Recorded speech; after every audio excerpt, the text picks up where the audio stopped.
Hi అండి, అందరికీ good morning. అందరు ఎలా ఉన్నారు? ఫ్రైడే కదా, పూజలన్నీ అందరి అయిపోయినాయా? అయితే అయిపోయినాయండి. ఇంకా వంట మొదలు పెట్టేద్దామని వంట చేయడానికి ఇంకా వంటగదిలోకి అయితే వచ్చేసాను. పొద్దున్న పిల్లల బాక్స్లోకి అయితే జీరా రైస్ చేసి మా అబ్బాయికి అయితే పెట్టేశాను. ఇంకా మా అమ్మాయి అయితే ఎగ్జామ్ రాయడానికి వెళ్ళింది. ఇంకొచ్చేసరికి అయితే 1 కల్లా వంట చేద్దామని చెప్పి ముందు పని అంతా చేసుకొని వంట అయితే స్టార్ట్ చేసేసాను. ఈరోజు కర్రీ వచ్చేసి సొరకాయ కూర చేద్దామని సొరకాయ, టమాటా, పెద్దలపాయ, పచ్చిమిర్చి కట్ చేసి పెట్టేశాను. అన్నీ కుక్కర్లో వేసుకొని కొంచెం పసుపు, ఉప్పు, కారం, అల్లం వెల్లుల్లి పేస్టు, కొంచెం నూనె, అన్నీ ఒక హాఫ్ గ్లాస్ వాటర్ వేసుకొని 3 విజిల్స్ వచ్చేదాకా అయితే ఉడికించేసుకోవాలి. ఈ ఉడికే లోపల బీట్రూట్, క్యారెట్ ఫ్రై చేద్దామని అవి అయితే కట్ చేసేసాను. సొరకాయ కూర ఇట్లా చేయండి, ఎప్పుడు ఒకేలా కాకుండా ఈరోజు ఇట్లా చేద్దామని ఇంకా కుక్కర్లో అయితే పెట్టాను. బీట్రూట్ అయితే ఎక్కువ ఉంది, క్యారెట్ అయితే 2 ఉండయి. ఇంకా అందుకే ఫ్రై చేద్దామని చెప్పేసి కట్ చేశాను.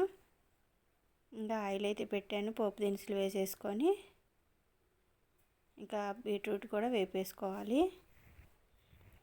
ఇంక ఏగే లోపల కొంచెం మజ్జిగ చేయాలండి. నిన్న 2 రోజులు మేగడంతా అట్లాగే ఉంది. అవి కూడా మజ్జిగ చేసి ఎండపోసి తీస్తే ఎండాకాలం కదా, కాస్త మజ్జిగ అయితే తాగుతారు. నేను డైలీ మజ్జిగ అయితే చేస్తాను. నిన్నైతే పెరుగుందని చెప్పేసి ఇంకా మజ్జిగ చేయలేదు, కలిపేసి ఇంకా మజ్జిగ అయితే చేయాలండి. ఇవన్నీ రెడీ అయ్యే లోపల ఇంకా మజ్జిగ చేసి ఎండపోసి కూడా తీసేయాలి. కుక్కర్ అయితే 3 విజిల్స్ వచ్చేసినాయి. ఇంకా రైస్ అయితే పెట్టేశాను. ఇంకా రోజు వీడియోలు పెడడానికైతే నాకు టైం అయితే సరిపోవట్లేదండి, ఇంట్లో పని అవ్వటం లేదు.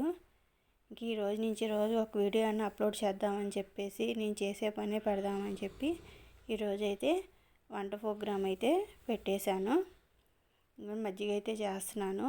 వెన్నపూస మజ్జిగ అయితే చాలా బాగుంటాయండి. మేము డైలీ చేసుకొని తాగుతాము, పిల్లల వరకు పెరిగేస్తాము. మజ్జిగ కాస్త నిమ్మరసం పిండుకొని ఎండాకాలం రోజుకు 2-3 సార్లు తాగితే చాలా బాగుంటుంది. వెన్నపూస కూడా బాగానే వస్తుందండి. ఇదిగోండి, ఇంకా మొత్తం ఒక గిన్నెలోకి తీసుకొని వెన్నపూస అయితే తీసేసి 2 ట్రిప్పులు అయితే చేయాల్సి వచ్చింది. 2 రోజులు మేగడు కాబట్టి నేను ఆ రోజే చేస్తాను. ఇంకా నిన్న పెరుగు చాలా ఉందిలే అని చెప్పేసి చేయలేదు. ఇంకా 2 ట్రిప్పులు అయితే చేసేసాను. వెన్నపూస తీసి పక్కన పెట్టేసుకొని మజ్జిగ కూడా కొన్ని అయితే ఫ్రిడ్జ్లో పెట్టాను, కొన్ని అయితే బయట పెట్టాను. ఇంక ఈ పూటకే వరకు సరిపోను, బయట పెట్టేశాను. వెన్నపూస కూడా బాగానే వస్తుందండి. నేను అంతకుముందు పెట్టిన వీడియోలో దేవుడికి నైవేద్యంగా పాలు పెట్టాలని ఒక వీడియో అయితే పెట్టానండి. అది చాలామంది కామెంట్లో అడుగుతున్నారు, కాచిన పాలు పెట్టాలా, పచ్చి పాలు పెట్టాలా, ఆ పాలు మళ్ళీ మేము తాగుతున్నాము, తాగొచ్చా లేదా అని అడుగుతున్నారండి.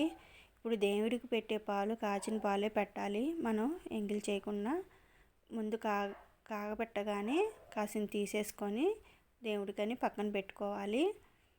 ఆ పాలు మనం తాగితేనే మంచిది, అట్లా పారబోసే కంటే పిల్లలకి ఇచ్చినా చాలా మంచిది. పిల్లలు సమయానికి ఉంటే పిల్లలకి ఇవ్వండి, లేదంటే అయ్యేను మీరైనా తాగేయచ్చు. పాలల్లో కాస్త బెల్లం ముక్కేసి పెట్టాలి, ఉత్త పాలే పెట్టకూడదు. ఇది చాలామంది కామెంట్లో అడుగుతున్నారు, నేనైతే రిప్లై ఇస్తున్నానండి. నా వంట అయితే పూర్తయిపోయింది. ఇంక ఈ సొరకాయ ఉడికిపోయిన దాన్ని కొంచెం ఉప్పేసి మెదుపుకోవాలి. మరీ మెత్తగా కాకుండా ఇది తాలింపు పెట్టేసుకొని తాలింపులో అయితే వేసుకోవాలి. కూర అయితే చాలా బాగుంటుందండి, ఒకసారి ఇట్లా ట్రై చేయండి. ఇంకా కూర కూడా తాలింపు అయిపోయింది. క్యారెట్, బీట్రూట్ అయితే ఫ్రై అయిపోయింది, రైస్ ఉడికిపోయింది, ఇంకా మజ్జిగ కూడా అయిపోయింది. ఈ పూటకైతే వంట అయిపోయింది. ఇదిగోండి క్యారెట్ ఫ్రై, కూర, సొరకాయ కూర, రైస్, వెన్న మజ్జిగ. Thank you.